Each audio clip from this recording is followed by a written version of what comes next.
नमस्कार, जनता टीवी देख रहे हैं आप। आपके साथ मैं हूं अंजलि भंडारी और रुक करेंगे इस बीच आ रही एक बड़ी खबर की और बड़ी जानकारी आ रही है, वो आपको बता दें।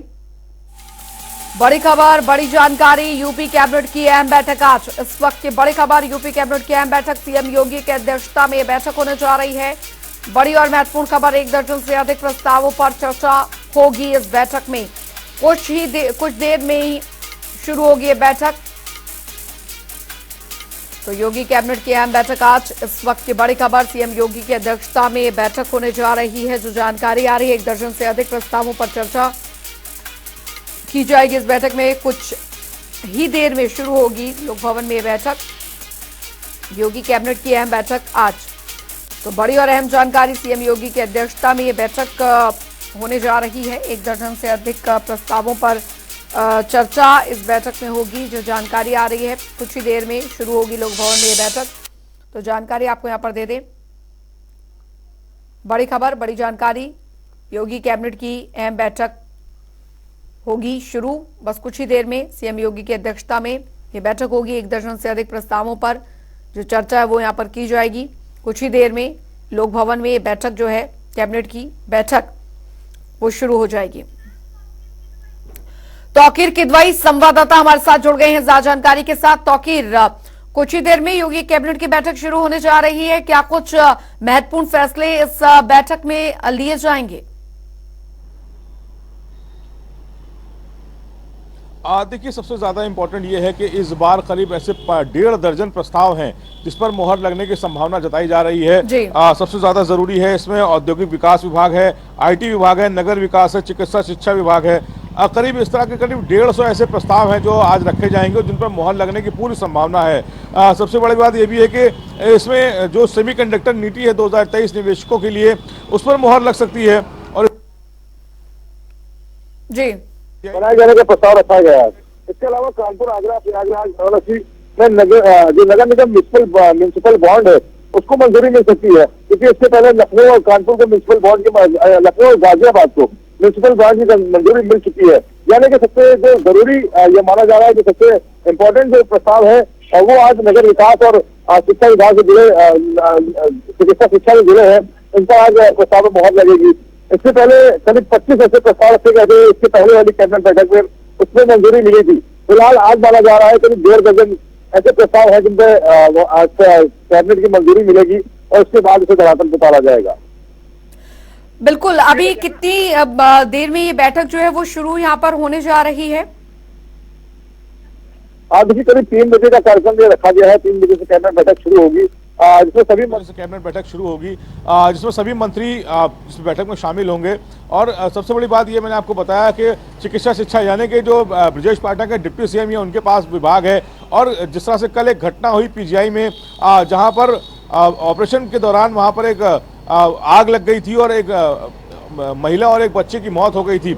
यानी कि चिकित्सा शिक्षा को लेकर ये माना जा रहा है कि आज उन पर वहां पर कई बदलाव पीजीआई में देखने को भी मिल सकते हैं, क्योंकि लगातार पिछली बार जब सत्र हुआ उस सत्र में भी हमने देखा कि विधानसभा सत्र के दौरान विपक्ष ने लगातार जो मेडिकल सिस्टम है उस पर सवालिया निशान खड़े किए थे और ब्रजेश पाठक जो मंत्री हैं उनको घेरने की कोशिश की थी। यानी कि जो स्वास्थ्य सेवाएं हैं उसको लेकर विपक्ष लगातार हमलावर है, इसलिए स्वास्थ्य सेवाओं को बेहतर करना प्राथमिकता है। और लगातार घटनाएं भी कुछ ऐसी हो रही हैं जो काफ़ी सुर्खियों में बनी हैं। तो फिलहाल अभी माना यह जा रहा है कि स्वास्थ्य संबंधित जो प्रस्ताव हैं उनको मंजूरी मिलना लगभग तय माना जा रहा है।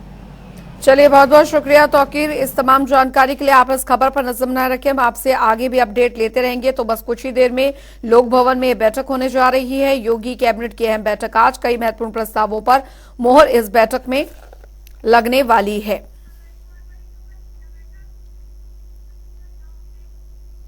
आगे बढ़ेंगे, एक और बड़ी खबर की ओर रुख करेंगे। बड़ी जानकारी आ रही है, वो आपको बता दें, लखनऊ से आ रही है बड़ी खबर, जहां पर आज इंडिया गठबंधन की बड़ी बैठक होने जा रही है। ये इस वक्त की बड़ी खबर, सपा अध्यक्ष अखिलेश यादव इसमें शामिल होंगे। तो बड़ी जानकारी आपको बता रहे हैं, इंडिया गठबंधन की ये बड़ी बैठक, सीटों के बंटवारे को लेकर चर्चा यहां पर की जाएगी। जो जानकारी यहां पर मिल पा रही है, आज इंडिया गठबंधन की ये बैठक होने जा रही है। सपा अध्यक्ष अखिलेश यादव भी इस बैठक में शामिल होंगे। तो सभी दलों के नेता इसमें शामिल होंगे। ये बड़ी जानकारी आपको बता दें, सीटों के बंटवारे को लेकर चर्चा यहां पर की जाएगी। तो लोकसभा चुनावों से पहले तमाम जो विपक्षी दल हैं उनका ये गठबंधन समूह और आज ये बैठक जो है वो होने जा रही है। तो लखनऊ में आज ये इंडिया गठबंधन की बड़ी बैठक यहां पर होने जा रही है। सपा अध्यक्ष अखिलेश यादव बैठक में मौजूद रहेंगे। तौकीर किदवाई एक बार फिर हमारे साथ जुड़ गए इस खबर पर ज्यादा जानकारी के साथ। तौकीर, इंडिया गठबंधन एक बार फिर एक मंच पर साथ आता दिख रहा है और लखनऊ में आज ये बड़ी बैठक इंडिया गठबंधन की होने जा रही है। कितनी महत्वपूर्ण ये बैठक रहने वाली है? देखिए, जिस तरह से मध्य प्रदेश, राजस्थान और छत्तीसगढ़ में चुनाव हुए, वहां पर बयानबाजी का जो दौर देखने को मिला, चाहे वो वहां के जो सीएम फेस रहे कांग्रेस के कमलनाथ या फिर अखिलेश यादव जो उत्तर प्रदेश का चेहरा है, विपक्ष का सबसे बड़ा चेहरा है, इन दोनों के बीच तलखियां देखने को मिली। इससे ये माना जा रहा था कि लगातार इसमें सवाल भी खड़े हो रहे थे कि क्या ये गठबंधन 2024 तक की दूरी तय कर पाएगा या पहले ही बिखर जाएगा। फिलहाल जिस तरह के नतीजे आए वो कांग्रेस के लिए बेहतर नहीं थे, लेकिन फिर एक बार माना जा रहा है कि जो है जिस तरह से बयानबाजी फिर एक बार शुरू हुई है, दोनों तरफ से 100 बयान दिए जा रहे हैं, चाहे वो कांग्रेस हो चाहे वो समाजवादी पार्टी हो, अब 100 बयानबाजी शुरू हो गई है। यानी कि ये माना जा रहा है कि शायद ये गठबंधन थोड़ा सा और खिंच सकता है। लेकिन सबसे बड़ा सवाल सीट बंटवारे का है। उत्तर प्रदेश में कांग्रेस को कितनी भूमिका में रखा जाएगा और इसके अलावा ममता बनर्जी अहम रोल में है। बताया यह भी जा रहा है कि बहुत ज्यादा हिस्सेदारी वो कांग्रेस को पश्चिम बंगाल में नहीं देना चाहती हैं। अब कांग्रेस के लिए भी क्योंकि लोकसभा चुनाव आर या पार की लड़ाई का चुनाव है, तो कहीं ना कहीं समझौते के ऊपर कांग्रेस जाएगी या फिर अपनी शर्तों पर इस गठबंधन में शामिल होगी। फिलहाल कांग्रेस के लिए कहा जा रहा है कि जिस तरह से वहां पर चुनाव हुए और गठबंधन के जो दल थे उनको शामिल नहीं किया गया था मध्य प्रदेश और राजस्थान के चुनाव में, ये उसका खामियाजा भी है कि आगे उनको इस तरह के जो दल हैं, जो छोटे दल हैं, जो क्षेत्रीय दल हैं, उनका अब उनके लिए जवाब नहीं है उनके पास, कांग्रेस के पास, कि आखिर उनको किस तरह से अपने साथ शामिल किया जाए। अगर यही दलों को कांग्रेस अगर मध्य प्रदेश और राजस्थान छत्तीसगढ़ जैसे चुनावों में अपने साथ रखती तो शायद भूमिका आज अलग होती। कांग्रेस, क्योंकि ये सवाल भी मैंने पूछा था अखिलेश यादव से कि क्या अब कांग्रेस बड़े भाई जैसी भूमिका में है, तो उन्होंने हंस के टाल दिया था। यानी कि उत्तर प्रदेश में जो सबसे बड़ा चेहरा है वो इस समय अखिलेश यादव हैं और वही तय करेंगे कि उत्तर प्रदेश में किस दल को कितनी सीटें मिले। कहा यह भी जा रहा है कि एक बार बहुजन समाज पार्टी पर फिर से बातचीत का दौर शुरू किया गया है कि उन्हें भी अपने साथ लाया जाए। अगर वो आती है तो उनकी बड़ी भूमिका होगी, क्योंकि दूसरे नंबर की पार्टी है उत्तर प्रदेश में विपक्ष की, जो सबसे ज्यादा महत्वपूर्ण है। ऐसे में अगर उनके पास सीट बंटवारे में ज्यादा सीटें जाएंगी तो जाहिर तौर पर कांग्रेस का जो शेयर है वो जरूर घटेगा।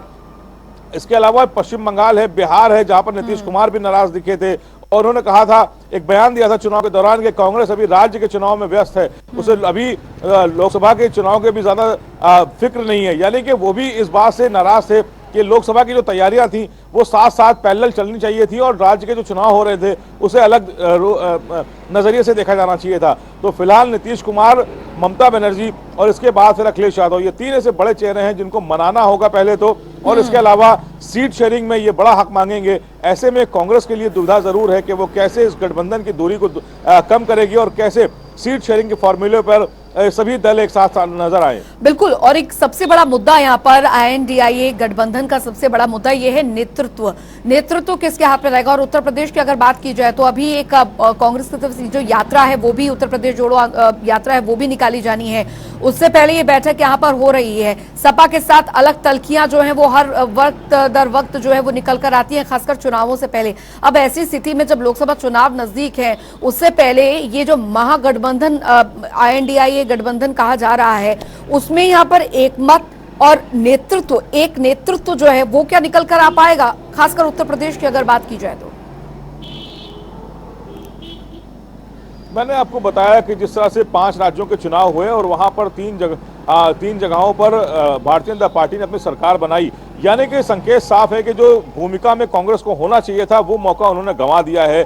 अगर वही 3 राज्यों में कांग्रेस सरकार होती तो यानी कि दूसरे राज्यों में भी जहां पर दूसरे दलों के लोग मुख्य भूमिका में हैं, वो सब कांग्रेस को एक बड़े भाई की तरह मानते और उनकी बात का उस बात को मानते, चाहे वो सीट शेयरिंग का फॉर्मूला होता या फिर PM फेस का, क्योंकि कांग्रेस का कद बहुत बढ़ चुका होता है। लेकिन जिस तरह से नतीजे आए हैं वो उल्टे हैं और ऐसे में कांग्रेस को अब बैकफुट पर जाना पड़ेगा। और जो क्षेत्रीय दल हैं, कहीं ना कहीं अब उनकी जो भूमिका है वो बड़ी है, क्योंकि अब कांग्रेस का कद कहीं ना कहीं उन चुनाव के नतीजों के बाद घट गया है और क्षेत्रीय दलों का कद बढ़ा है। ऐसे में चाहे अखिलेश यादव हो, चाहे ममता बनर्जी हो, चाहे वो शिवसेना प्रमुख उद्धव ठाकरे हो, या फिर बिहार के नीतीश कुमार हो, या फिर आम आदमी दिल्ली के केजरीवाल हो, अब इन सबकी भूमिका ज्यादा अहम होगी और इनके सीट शेयरिंग फॉर्मूले पर ही कांग्रेस को चलना पड़ेगा। जिन जगहों पे कांग्रेस और भाजपा की सीधी लड़ाई होती है, सिर्फ वहां पर ही अब कांग्रेस को बड़ी भूमिका मिलेगी। माना यह भी जा रहा है कि जो जहां पर कांग्रेस के मुख्यमंत्री या पूर्व में भी नहीं रहे या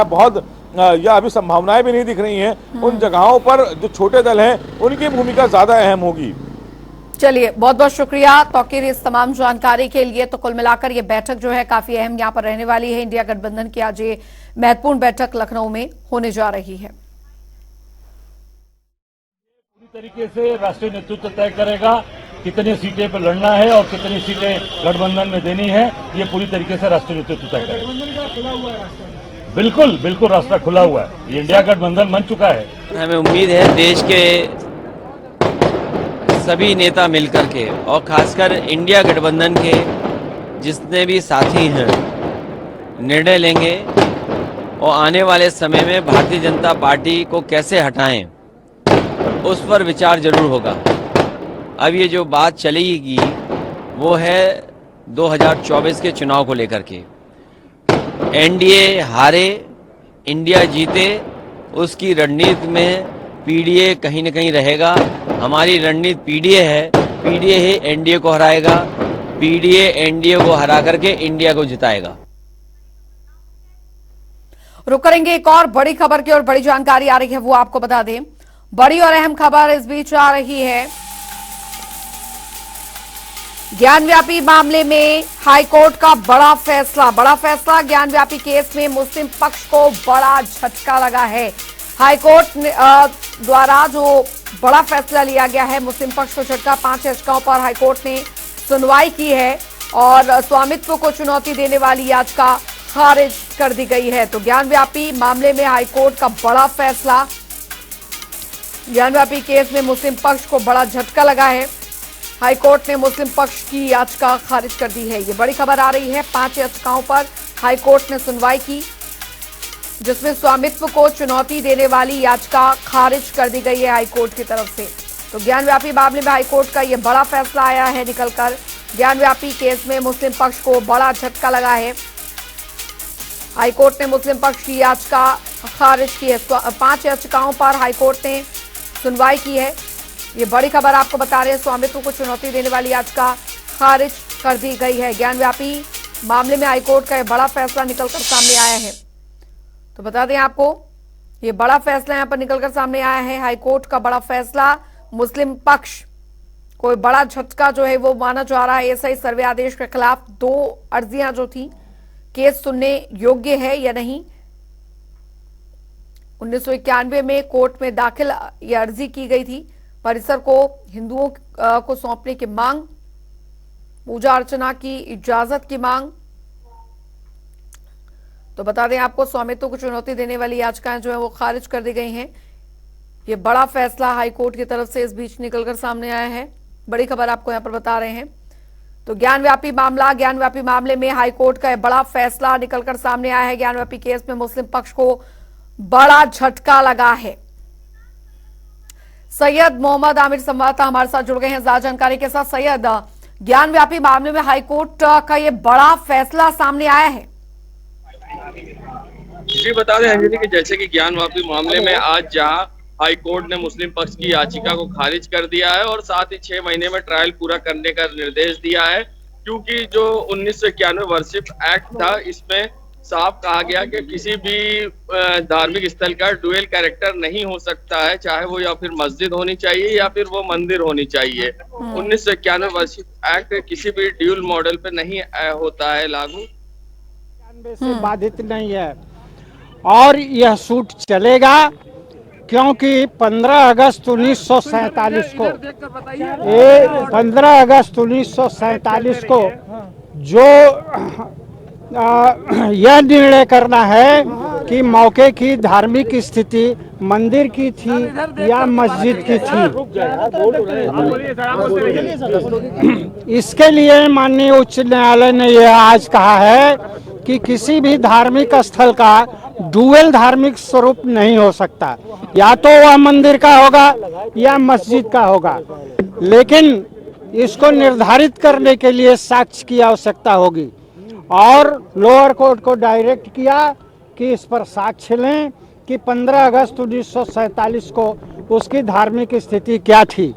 और यह भी निर्णित किया कि चूंकि इतने वर्ष हो गए हैं, यह वाद इतना विलंबित हुआ है, इसलिए लोअर कोर्ट को डायरेक्ट किया कि 6 महीने के अंदर इस केस को डिसाइड करें।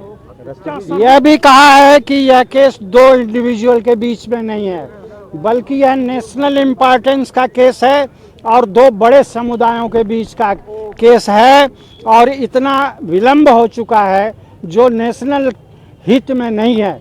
इसलिए लोअर कोर्ट को डायरेक्ट किया कि 6 माह के अंदर इसको निर्णित करें। अभी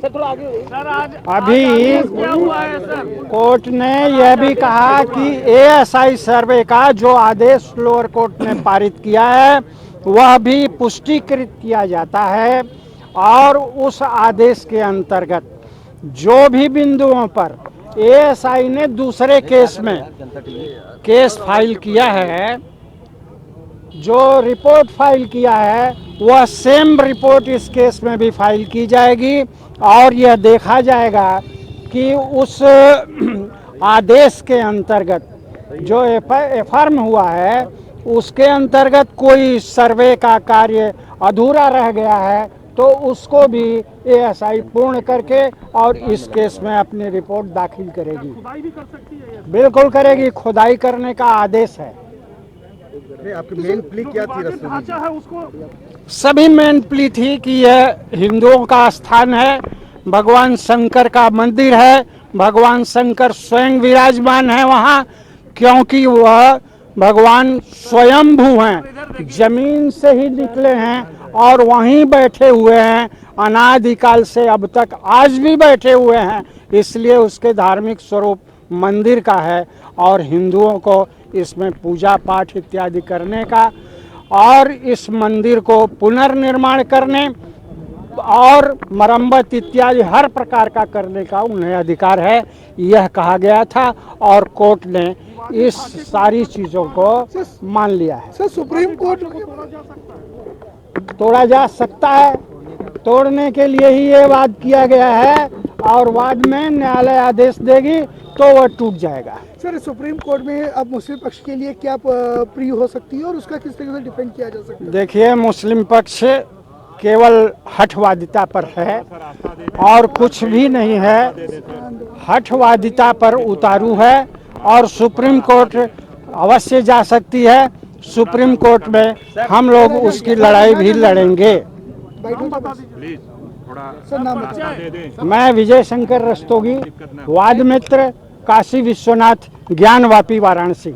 और सैयद लगातार हमारे साथ बने हुए हैं। सैयद, फिलहाल अब ये बहुत महत्वपूर्ण हो जाता है जो जानकारियां निकलकर यहाँ पर सामने आ रही हैं, और कोर्ट द्वारा भी इस बात का जिक्र यहाँ पर किया गया है कि भगवान जो है वो वहां से वहां प्रकट हुए हैं, वहां पर जो पूजा अर्चना है वो वहां पर होनी चाहिए।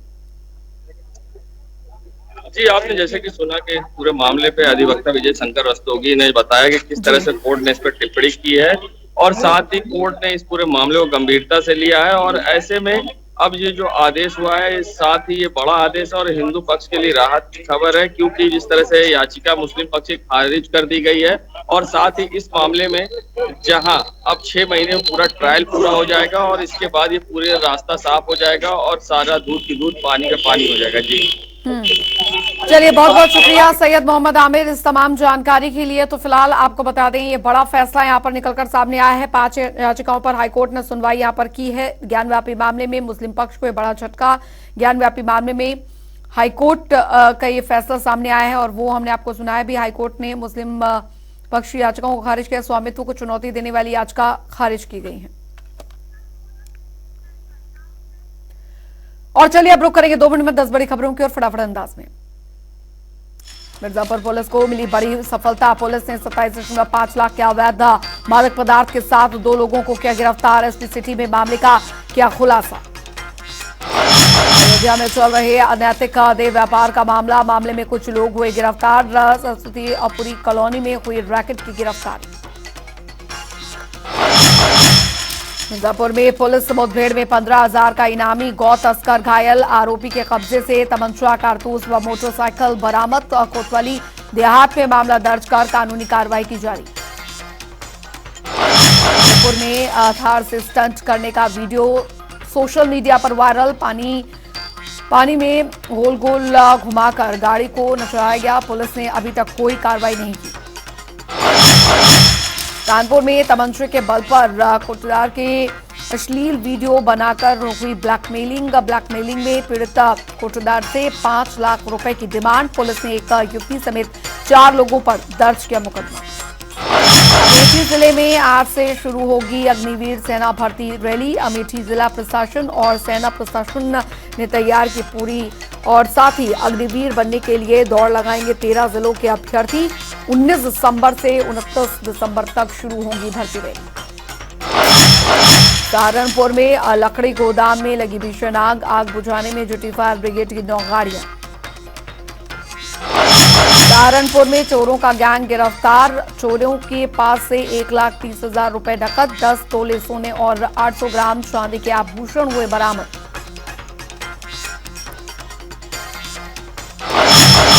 देवरिया में आरटीओ के नियमों की उड़ रही धज्जियां। नगर पंचायतों की गाड़ियां बगैर नंबर प्लेट के धड़ल्ले से रोड पर दौड़ रही। नगर पंचायतों पर कोई कार्रवाई नहीं। उन्नाव में सरेआम गोलीकांड से हड़कंप। गोलीकांड की घटना सीसीटीवी में कैद। बैटरी की दुकान के व्यापारी से की थी पैसों की मांग, नहीं मिलने पर झोंकी फायर।